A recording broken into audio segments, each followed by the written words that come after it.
नमस्कार, बंसल न्यूज में आपका स्वागत है। मैं हूं दीपक मिश्रा। उपचुनाव का शंखनाद होते ही सियासी पारा चढ़ने लगा है। उपचुनाव में अतिथि विद्वान के साथ कई और संगठन अपनी मांग को लेकर मुखर हो गए हैं और अब इस पर जमकर सियासत हो रही है। तो वहीं माधवराव सिंधिया की पुण्यतिथि के मौके पर कांग्रेस और बीजेपी दोनों ही पार्टियों ने माधवराव को श्रद्धांजलि दी। तो उपचुनाव में ब्यूरोक्रेसी को लेकर नेताओं के तेवर तल्ख नजर आ रहे हैं। इधर सांवेर में ऐलान जंग के बाद वार पलटवार का दौर तेज हो गया है। उपचुनाव से जुड़ी ये तमाम खबरें लेकर हाजिर हैं हम अपनी इस खास चुनावी पेशकश उपचुनाव का चक्रव्यूह में।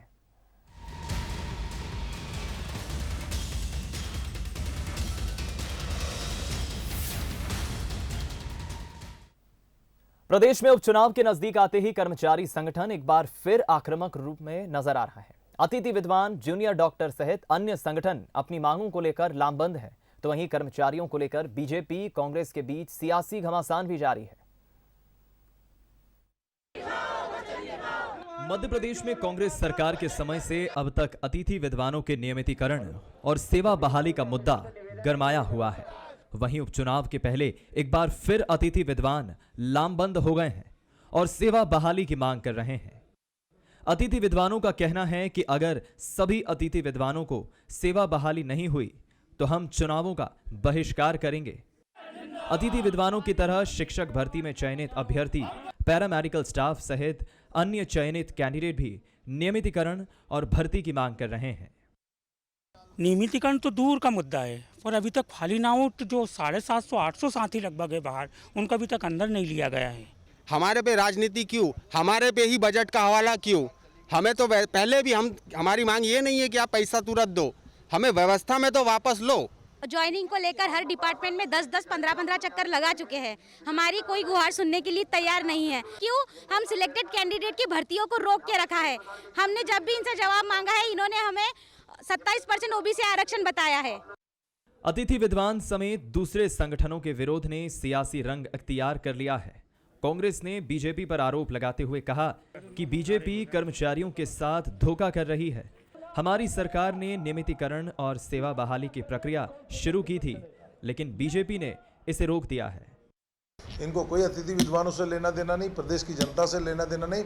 सिर्फ झूठ परोसने का काम जब विपक्ष में थे करते थे, सरकार में आते ही सारे फैसलों से बदल चुके हैं।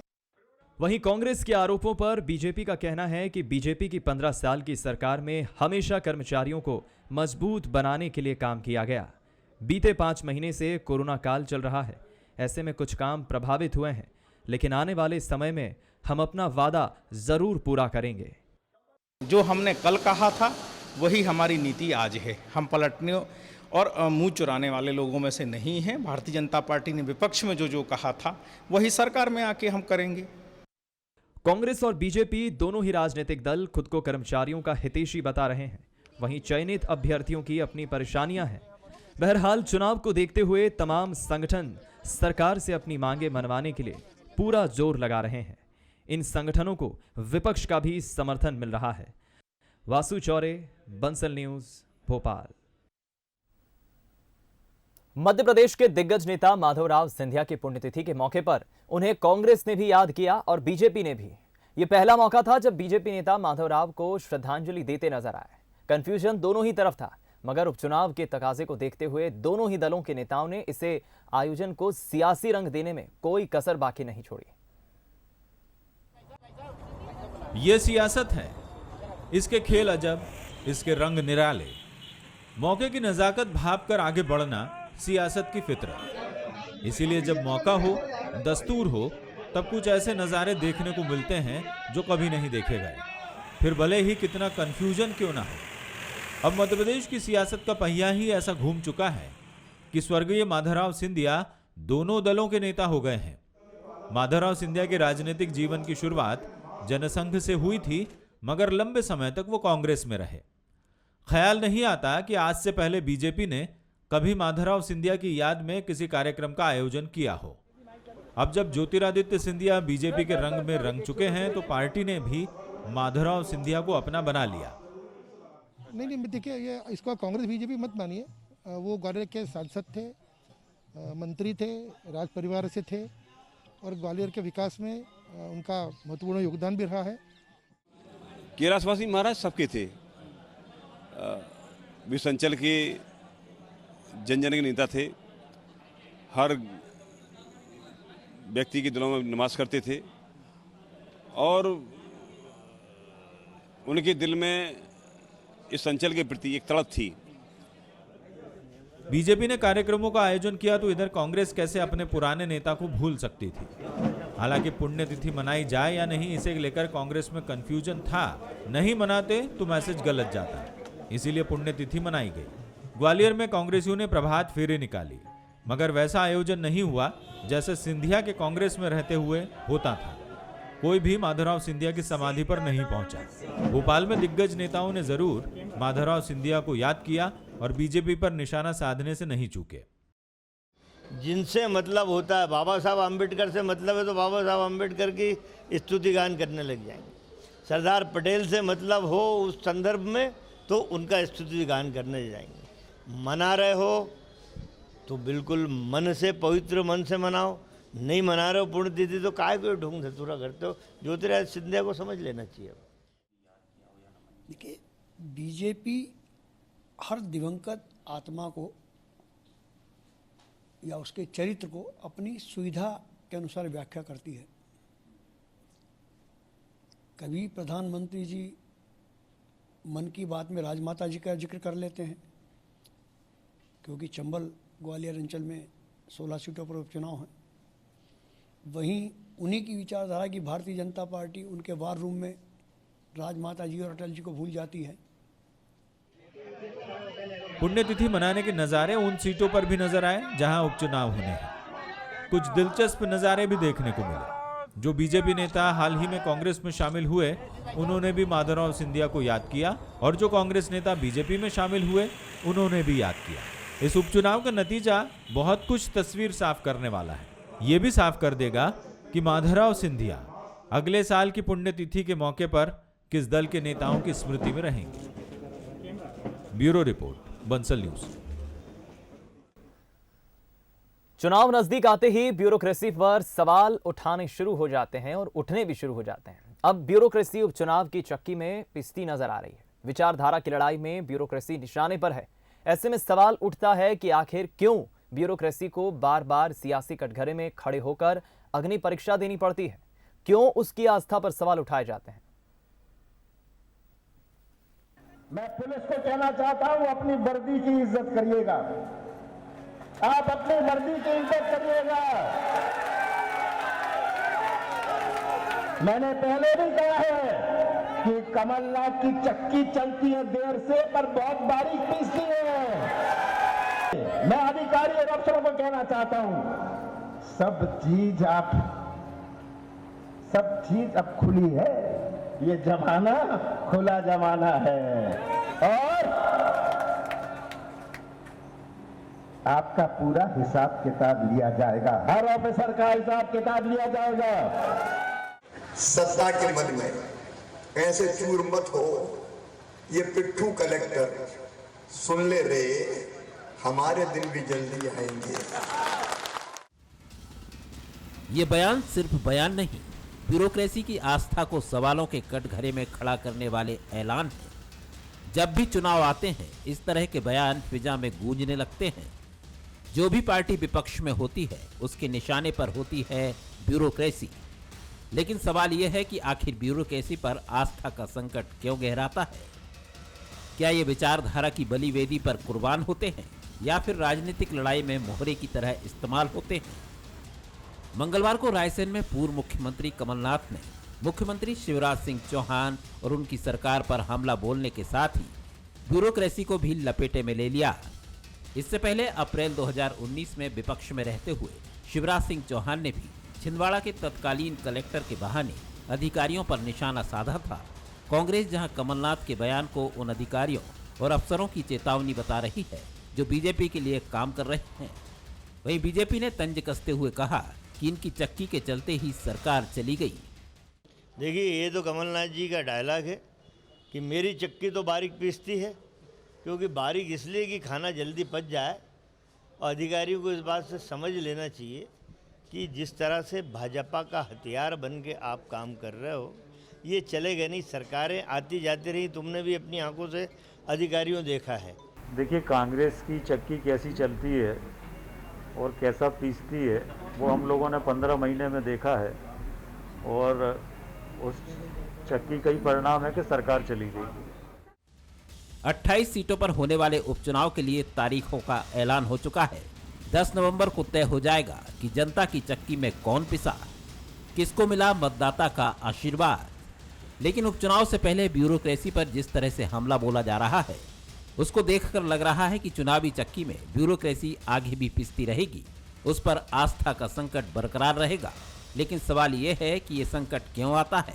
क्या अधिकारी सरकार में रहने वाली पार्टी की विचारधारा के रंग में रंगकर काम करते हैं, या फिर सियासत अपने नफे नुकसान के हिसाब से इसका सिर्फ इस्तेमाल करती है? Bureau report, Bansal news. उपचुनाव की तारीखों का ऐलान होने के बाद सांवेर विधानसभा में भी संग्राम तेज हो गया है। सांवेर विधानसभा सीट पर बीजेपी और कांग्रेस के दिग्गजों की साख भी दांव पर लगी है। ऐसे में दोनों ही पार्टियों के बीच वार पलटवार का दौर शुरू हो गया है। देखिए रिपोर्ट। सांवेर के संग्राम में ऐलान जंग, बीजेपी कांग्रेस लगा रही पूरा दम। उपचुनाव में वार पलटवार का दौर जारी, कौन पड़ेगा किस पर भारी। एमपी में होने वाले उपचुनाव की तारीखों का ऐलान हो चुका है, लिहाजा बीजेपी और कांग्रेस के बीच बयानों के तीर जमकर चल रहे हैं। मालवा की अहम सीटों में से एक सांवेर में उपचुनाव से पहले सियासत इस तरह से गर्मा रही है कि दोनों ही पार्टियों के बीच वार पलटवार का दौर देखने को मिल रहा है। कांग्रेस और बीजेपी के प्रत्याशी एक दूसरे पर निशाना साधने का कोई मौका नहीं छोड़ रहे हैं। कांग्रेस ने आरोप लगाया कि सांवेर में सरकारी मशीनरी का दुरुपयोग हो रहा है। ऐसा लग रहा है, जो दिख भी रहा है कि प्रशासन की जिस तरीके से ट्यूबवेल की गाड़ियाँ, जिस तरीके से रोड के नारियल, जिस तरीके से ट्रांसफार्मर की बात करें तो पूरा प्रशासन गुलामों की तरह इनके साथ लगा हुआ है। इस वजह से हम बोल रहे हैं निष्पक्ष चुनाव होना है तो कोई हाई कोर्ट जज इसके अंदर रिटायर्ड जज हो या वर्तमान जज हो, उनको ऑब्जर्वर बनाया जाना चाहिए। इधर बीजेपी ने भी कांग्रेस पर पलटवार कर दिया है। कैबिनेट मंत्री तुलसी सिलावट का कहना है कि 22 साल बाद जो व्यक्ति सांवेर में वोट मांगने के लिए आ रहा है, उसे जनता भी जवाब जरूर देगी। जो व्यक्ति मध्य प्रदेश के पूर्व मुख्यमंत्री को क्या नहीं बोला, व्यापारी से लेकर मैं कहता हूं कि तुलसी सिलावट को बोलने में भी शर्म आती है। वो आपने अपने आंखों से देखा, अपने कानों से सुना। जिसने टिकट दिया कमलनाथ जी, उनका नहीं हुआ तो मेरा क्या होगा, आपका क्या होगा, सांवेर का क्या होगा। उसने सांवेर में हर वर्ग का अपमान ही अपमान किया है। सम्मान तुलसी सिलावट का। मैंने कहा ना, जब तक मेरे रगों में खून बह रहा है वो सांवेर के लिए है, परिवार के लिए, मेरी माँ के लिए, मेरी बेटी के लिए, मेरे अन्नदाताओं के लिए, मेरे युवाओं के लिए, मेरे दादा के लिए, इनके चरणों में बैठकर सेवा करना चाहता। कुल मिलाकर सांवेर विधानसभा में उपचुनाव बेहद रोचक होने जा रहा है। दोनों प्रत्याशी एक दूसरे पर आरोप प्रत्यारोप लगा रहे हैं। मतलब साफ है कि जैसे जैसे चुनाव प्रचार बढ़ेगा, वैसे वैसे ही सांवेर सीट पर सरगर्मियां भी तेज होंगी। बहरहाल अब 10 नवंबर को सामने आने वाले नतीजे तय करेंगे कि आखिर जनता का दिल जीतने में कौन कामयाब होता है। पीयूष पारे, बंसल न्यूज, इंदौर। कोरोना काल में होने जा रहे चुनाव यूं तो कई मायनों में अलग है, लेकिन इस बार के चुनाव पर होने वाला खर्च भी पहले से दोगुना हो गया है। यानी सरकारी खजाने पर कोरोना भारी पड़ेगा। पिछले बार के मुकाबले इस बार चुनाव में हर सीट पर 1 करोड़ रुपए तक का खर्च आ सकता है। प्रदेश में उपचुनाव के लिए 3 नवंबर को 28 विधानसभा सीटों पर मतदान होने जा रहा है। कोरोना संकट काल के बीच पहला चुनाव है। संक्रमण काल के दौरान चुनाव कराने को लेकर तैयारियां हो रही हैं। वहीं कोरोना ने चुनावी खर्च भी दोगुना कर दिया। एमपी में एक विधानसभा सीट पर चुनाव का खर्चा 1 करोड़ रुपए तक पहुंच सकता है। अब तक एक सीट पर चुनाव का खर्चा करीब 50 लाख रुपए हुआ करता था। कोरोना के चलते चुनावी खर्चा दोगुना हो गया। दरअसल कोरोना संकट से बचने के लिए जरूरी दिशा निर्देशों के पालन से खर्चा बढ़ेगा। 28 विधानसभा सीटों पर होने वाले चुनाव में करीब 62 लाख मतदाता वोट डालने के लिए बूथ पर पहुंचेंगे। इसके लिए 9,361 मतदान केंद्र बनाए जाएंगे। इन मतदान केंद्रों में 58,000 मतदान कर्मी नियुक्त किए जाएंगे। तो 24,000 से ज्यादा ballot unit, 23,558 control unit, 23,053 VVPAT machine जिलों में उपलब्ध कराई जाएंगी। कोरोना संक्रमण काल के चलते उपचुनाव में सामान्य चुनाव से दोगुना कर्मचारियों की ड्यूटी लगाई जाएगी। 50% कर्मचारी रिजर्व रखे जाएंगे। प्रत्येक मतदान केंद्र में 2 अतिरिक्त कर्मचारियों की ड्यूटी लगेगी। यही वजह है कि इस बार खर्च ज्यादा होगा। इतना ही नहीं, मास्क, ग्लव्स और सैनिटाइजर का इस्तेमाल इस बार चुनाव में हो रहा है, जो सीधे तौर पर चुनावी खर्च में इजाफा करेगा। कोरोना संकट काल के चलते इस बार मतदान केंद्रों के साथ मतदान कर्मियों के लिए चुनाव आयोग मास्क, हैंड ग्लव्स, सैनिटाइजर की व्यवस्था की जाएगी। हर पोलिंग बूथ पर सैनिटाइजर और हाथ धोने के इंतजाम रहेंगे।